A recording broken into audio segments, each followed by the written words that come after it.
It was 2:07 a.m. when I woke to the sound of my bedroom door clicking shut. At first, I thought it was a dream, but by morning, my account balance told the truth. $21,000 gone, flights booked, designer bags shipped, jewelry ordered, all to my sister's name. I stared at the transactions on my phone, my chest tight, my throat dry. Not because of the money, because it was her. Growing up, I defended her. When teachers called her lazy, I said she was just misunderstood. When Dad bailed her out of debt, I told myself family came first. And when she lied, I called it weakness, not betrayal. But weakness doesn't explain a theft at 2 a.m. Weakness doesn't spend $21,000 in less than 12 hours. That wasn't weakness. That was choice. I didn't confront her. I didn't scream, cry, or beg. I simply froze the account, reported the charges, and waited. Because every thief believes they're smarter than the one they stole from. And my sister was no different. A week later, she walked back through our father's door, crocodile tears streaming. Dad put a protective arm around her and swore to me she'd never touch my money again. He looked at me like I was supposed to forgive, like blood was thicker than theft. But I just smiled, because the card she used wasn't mine.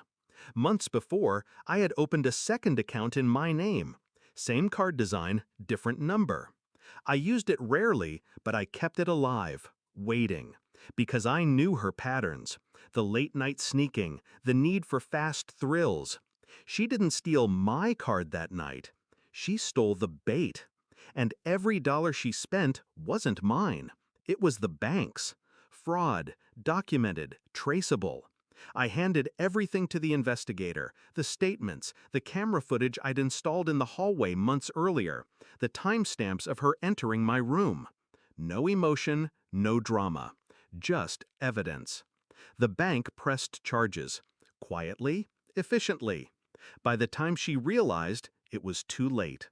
The calls started first, her voice cracking through the phone. "Please, you have to help me. They're saying I stole." I hung up. Then Dad called, furious. "How could you do this to your own sister?" I didn't answer. Because the truth was simple. I didn't do this to her. She did it to herself. The day of the hearing, she looked small.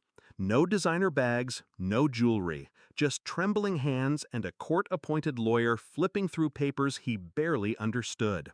I sat in the back row, calm, watching. The judge read out the charges. Credit card fraud, identity theft, grand larceny.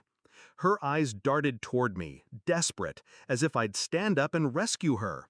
As if I'd forget the night she stood in my room, stealing from the sister who once covered for her sins. I didn't move. The sentence wasn't long, 2 years, reduced with probation. But in those minutes, I saw the empire she had built.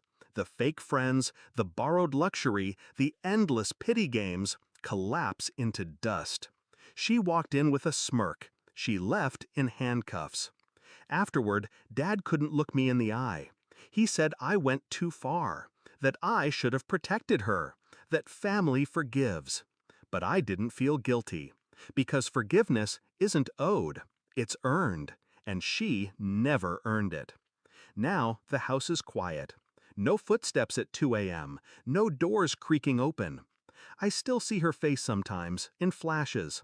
The night she stole, the morning she gloated, the day the cuffs clicked around her wrists. And when I do, I don't feel sadness. I feel clarity. She thought she played me, but I was always 3 steps ahead, because the card she used was never mine to lose.